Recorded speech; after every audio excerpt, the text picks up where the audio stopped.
Tidak ada pemadam, tidak ada pemadam, tidak ada apa-apa. Kebakaran menghanguskan bangunan aula PKK di Komplek Kantor Camat Lanrisan, Kabupaten Pinrang, Sulawesi Selatan.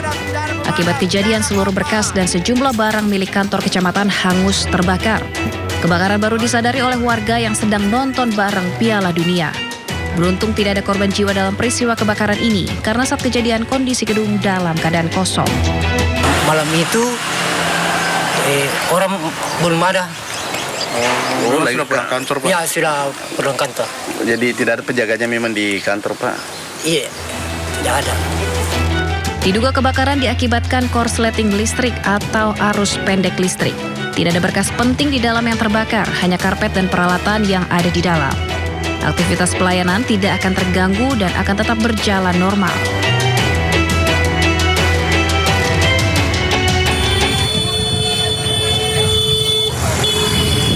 Kobaran api menghanguskan 2 unit rumah panggung di Jalan Samsul Bahri, Kelurahan Kampung Baru, Kecamatan Baju Kiki Barat, Kota Parepare, Sulawesi Selatan, Kamis siang. Angin kencang dan banyaknya material yang mudah terbakar membuat api dengan cepat menjalar ke seluruh bagian rumah. 7 unit pemadam kebakaran dibantu BPBD diterjunkan ke lokasi kejadian untuk memadamkan api.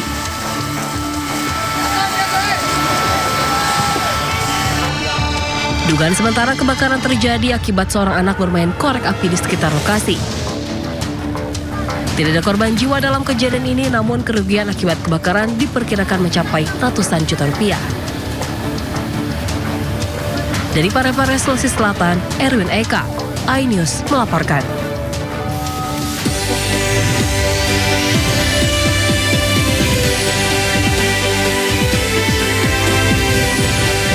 Diduga pengemudi tertidur sesaat, sebuah minibus menabrak truk yang sedang berhenti di ruas tol Kabupaten Pasuruan, Jawa Timur.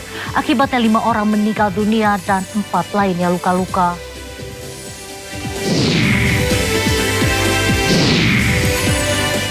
Usut perkara korupsi yang menyeret ex-Jampitsus Febri Adriansyah, Kejaksaan Agung bentuk tim penyidik khusus yang diisi 9 jaksa senior.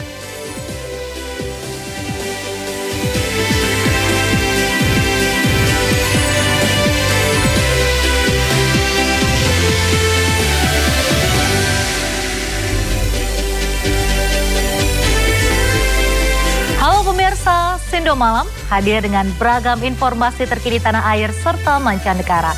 Bersama saya Reza Nadia, inilah Sindo Malam selengkapnya.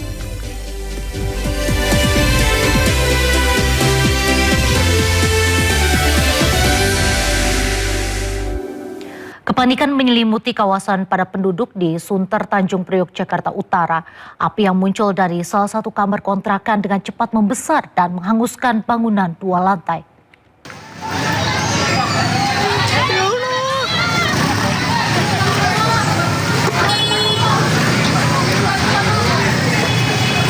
Kebakaran menggegerkan warga Kedondong Raya, Sunter, Tanjung Priok, Jakarta Utara. Dalam hitungan menit, api telah membesar dan menghanguskan bangunan 2 lantai. Api diduga dari korsleting listrik di salah satu kamar kontrakan, lalu merembet ke 6 kamar lainnya di lantai 2. Besarnya api membuat warga tak berani mendekat. Mereka hanya khawatir api akan merembet ke rumah-rumah lain di sekitar lokasi. Api akhirnya bisa dikuasai setelah petugas damkar Jakarta Utara mengerahkan 7 unit mobil pemadam. Kronologis kebakarannya diduga tadi dari pemilik yang mengatakan bahwa ada korsleting listrik di salah satu kontrakan atas sehingga terjadi penyalaan dan membakar sekitarnya. Tidak ada korban jiwa dalam insiden ini, namun 1 bangunan dan 6 kamar kontrakan tak terselamatkan. Dari Jakarta, Rizky Falufi, iNews melaporkan.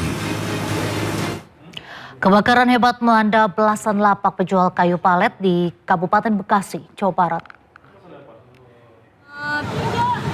Itu nggak bisa lewat, Mbak, orang situ.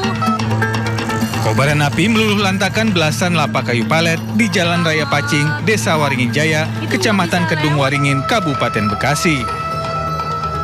Kencangnya angin serta material yang mudah terbakar membuat api cepat membesar dan merambat ke bangunan lainnya. Selain itu, mesin kompresor yang ikut terbakar juga menimbulkan ledakan dan membuat api kian membesar. Naas, 3 mobil yang berada di lokasi ikut terbakar. Sementara upaya pemadaman api sempat terkendala karena petugas terjebak kemacetan panjang dan sulit menjangkau sumber air. Dari Kabupaten Bekasi, Jawa Barat, Ahmad Jauhari Lutfi, Agus Rohim, Anyus melaporkan. Diduga pengemudi tertidur sesaat, sebuah minibus menabrak truk yang sedang berhenti di ruas tol Kabupaten Pasuruan, Jawa Timur. Akibatnya 5 orang meninggal dunia, 4 lain terluka dilarikan ke rumah sakit terdekat.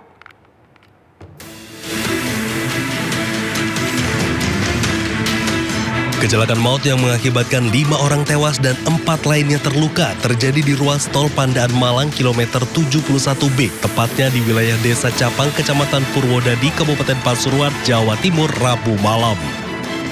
Kecelakaan berawal dari minibus yang melaju dari arah Malang menuju Surabaya, tiba-tiba oleng dan menabrak pembatas jalan tol. Kemudian mobil terpental ke arah bahu jalan dan menghantam keras bagian belakang truk yang sedang berhenti. Benturan keras menyebabkan bagian depan mobil ringsek parah hingga kabin penumpang hancur. Menurut keterangan polisi, diduga pengemudi minibus mengalami kelelahan dan tertidur sesaat sehingga kehilangan kendali atas kendaraan. Seluruh korban tewas maupun terluka saat ini sudah dievakuasi ke sejumlah rumah sakit, di antaranya Rumah Sakit Mitra Sehat Medika Pandaan, RSUD Bangil di Kabupaten Pasuruan, dan RS Bayangkara Porong, Kabupaten Sidoarjo untuk mendapatkan penanganan lebih lanjut. Untuk kejadian kendaraan diduga menabrak pembatas jalan atau barrier yang ada di sebelah kiri, itu dari arah Surabaya dari arah Malang menuju Surabaya. Lalu setelah menabrak itu terdapat tabrakan antara kendaraan si api dengan belakang. Untuk korban sampai saat ini ada 5 yang meninggal dunia dan 4 yang masih dirawat di rumah sakit luka-luka. Hingga kini, petugas masih melakukan olah TKP, mengumpulkan keterangan saksi, serta mengamankan sejumlah barang bukti untuk memastikan penyebab pasti kecelakaan maut tersebut. Dari Pasuruan, Jawa Timur, Jaka Samudra, iNews melaporkan.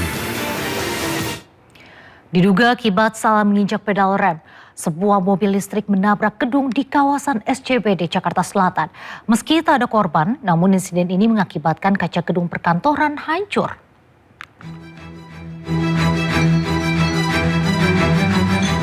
Video amatir warga merekam sebuah mobil listrik jenis SUV menabrak gedung perkantoran di kawasan bisnis SCBD Kebayoran Baru, Jakarta Selatan.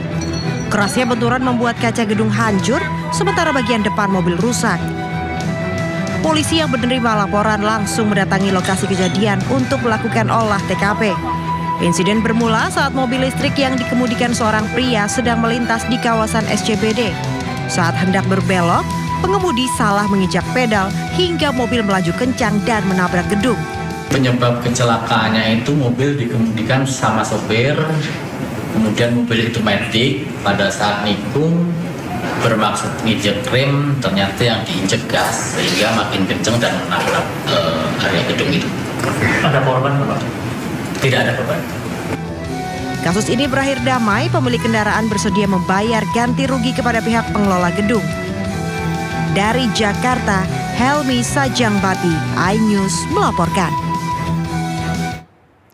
Pemirsa, hanya karena membunyikan klakson motor, seorang pria digotong paksa oleh satu keluarga tetangganya di Petojo Gambir, Jakarta Pusat. Selama digotong sejauh 100 meter, korban mengaku mendapat tindakan kekerasan.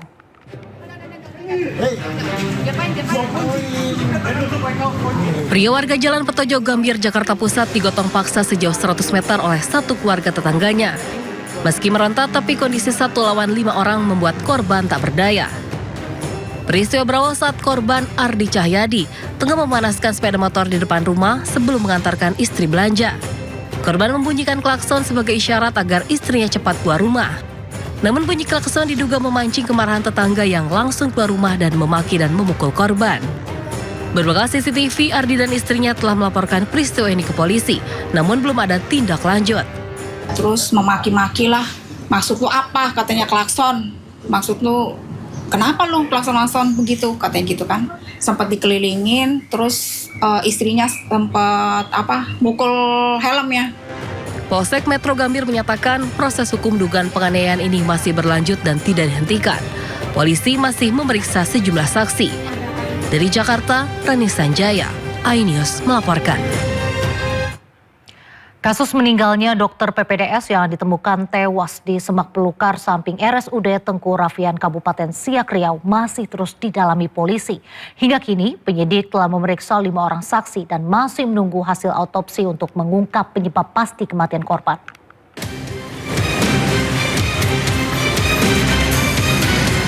Dalam perkembangan penyelidikan kasus meninggalnya dokter PPDS yang ditemukan tewas di Semak Belukar samping RSUD Tengku Rafian Kabupaten Siak Riau, Polres Siak telah memeriksa 5 orang saksi. Kelima saksi diantaranya merupakan 3 petugas rumah sakit yang menemukan korban, yaitu 2 petugas keamanan Arif Syahdu dan Rudi Arianto, serta sopir ambulans seorang rekan sejawat korban sesama mahasiswa PPDS dan dokter BN yang merupakan dokter pendamping atau supervisor korban. Pemeriksaan saksi masih dilakukan secara intensif untuk menyusun kronologi dan mengetahui aktivitas terakhir korban sebelum ditemukan meninggal dunia. Diketahui jenazah korban telah diautopsi di Rumah Sakit Bayangkara Pekanbaru.